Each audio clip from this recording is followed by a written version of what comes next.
Assalamualaikum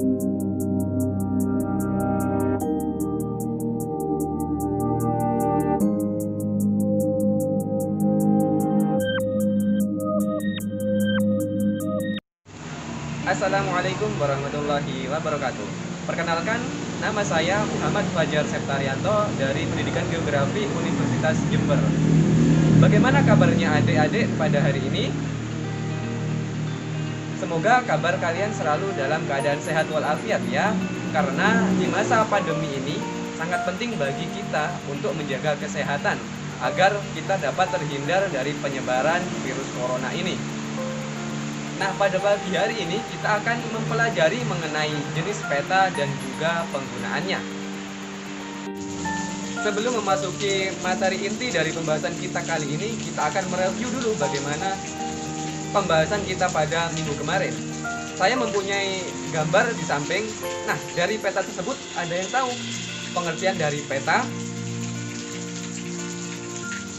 Nah, mungkin sesuai dengan pemikiran kalian, di mana peta merupakan gambaran dari permukaan bumi yang diskalakan atau diperkecil dengan skala. Nah, selain itu dari gambar tersebut kita juga mengetahui bahwasannya komponen peta itu ada berbagai macam.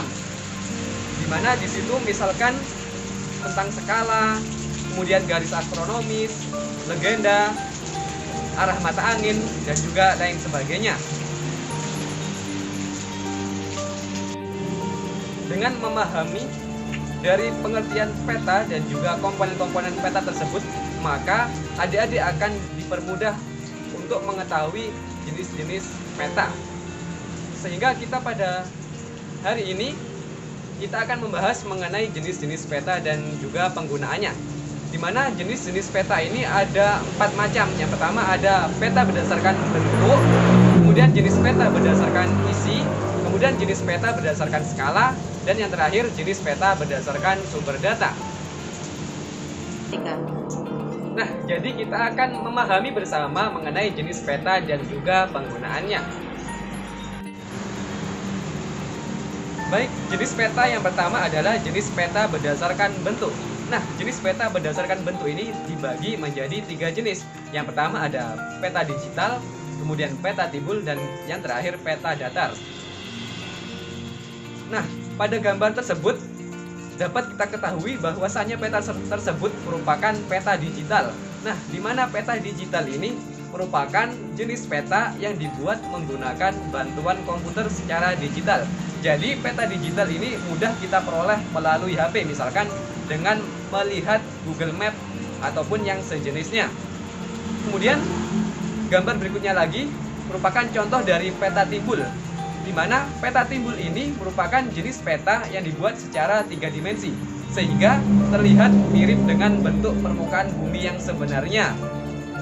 Kemudian pada gambar berikutnya, gambar tersebut merupakan menggambarkan peta datar, di mana peta datar ini merupakan jenis peta yang dibuat pada bidang datar, bisa melalui kertas, kain, kanvas, papan, dan lain sebagainya.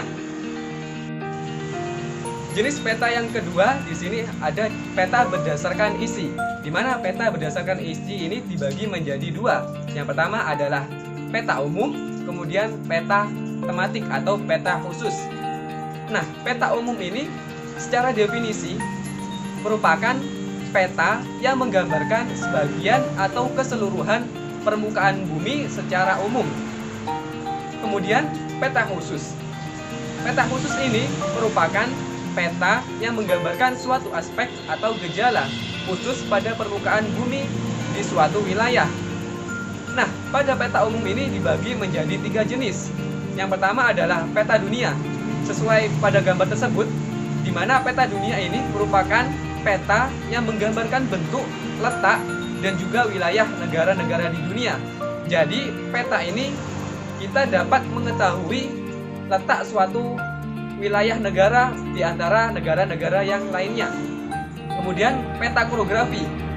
Nah, berdasarkan peta tersebut dapat kita ketahui bahwasannya peta korografi merupakan peta yang menggambarkan seluruh atau sebagian permukaan bumi dengan skala yang lebih kecil.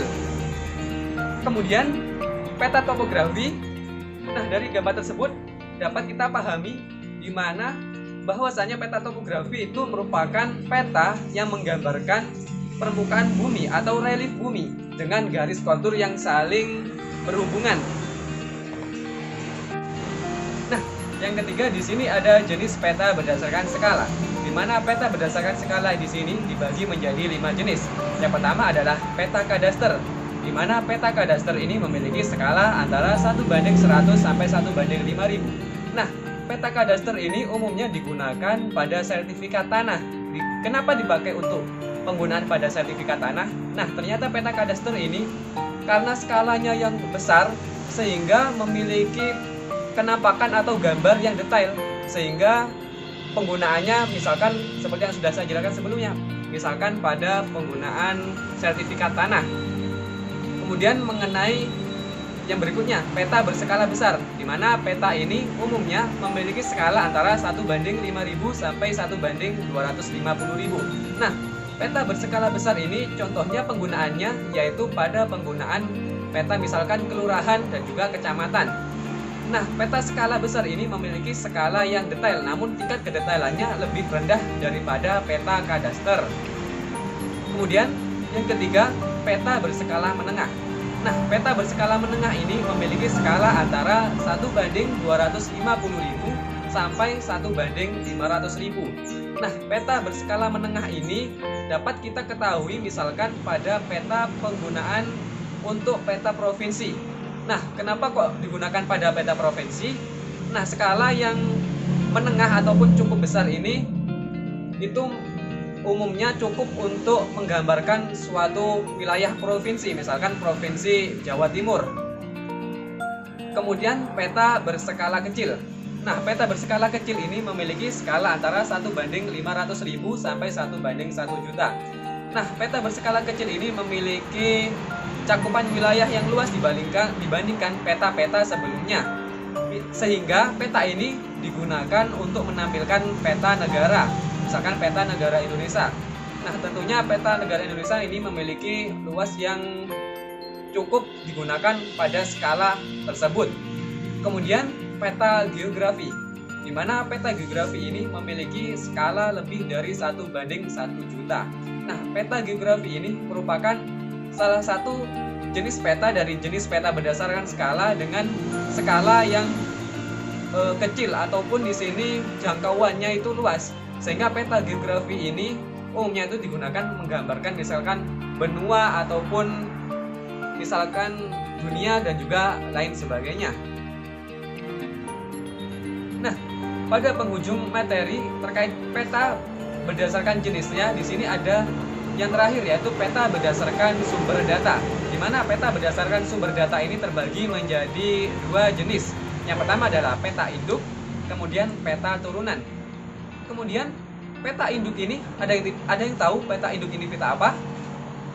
Nah, peta induk ini merupakan jenis peta yang dihasilkan dari kegiatan survei langsung di lapangan, sehingga data yang dihasilkan dari peta induk ini harus diperoleh langsung dari survei ataupun langsung ke lapangan, sehingga data yang diperoleh merupakan data yang real ataupun data yang valid yang ada di lapangan. Nah, penggunaannya peta induk ini pada gambar tersebut menunjukkan bahwasanya penggunaan peta induk ini misalkan pada pembuatan peta garis kontur, di mana peta ini menggambarkan relief ataupun ketinggian dataran yang ada di permukaan bumi. Tentunya data tersebut tidak mudah kita peroleh. Kemudian yang kedua merupakan peta turunan, di mana peta turunan ini merupakan jenis peta yang dibuat berdasarkan acuan peta yang sudah ada, sehingga data-data yang diperoleh merupakan data yang sudah ada, sehingga data tersebut tidak perlu kita langsung terjun ke lapangan untuk mendapatkannya. Nah, peta turunan ini bisa kita turunkan dari hasil survei dari peta induk untuk kita olah menjadi peta turunan untuk berbagai kegunaan. Nah, jadi materi tersebut merupakan materi yang kita bisa pelajari pada subbab, yaitu mengenai jenis-jenis peta dan juga penggunaannya. Sebelum saya tutup, di mana kesimpulan dari pembahasan kita pada hari ini bahwasannya jenis-jenis peta dan penggunaannya itu ada berbagai macam, mulai dari skala, sumbernya, kemudian isi dan juga lain sebagainya. Di mana peta-peta tersebut tentunya berguna untuk kehidupan manusia. Misalkan peta tematik mengenai peta geologi. Nah, peta ini berfungsi untuk mengetahui jenis tanah ataupun jenis batuan pada suatu wilayah. Tentunya bisa berguna untuk mengetahui tingkat kesuburan dan juga lain sebagainya. Nah, sekian materi yang bisa saya sampaikan. Atas kurang dan lebihnya saya mohon maaf yang sebesar-besarnya. Ya, saya ucapkan terima kasih kepada para pendengar yang telah memperhatikan atau memahami dari materi yang sudah saya sampaikan. Kemudian saya juga ucapkan terima kasih kepada seluruh yang telah membantu dalam proses pembuatan video ini. Semoga video ini dapat bermanfaat untuk halayak umum. Saya ucapkan terima kasih. Wassalamualaikum warahmatullahi wabarakatuh.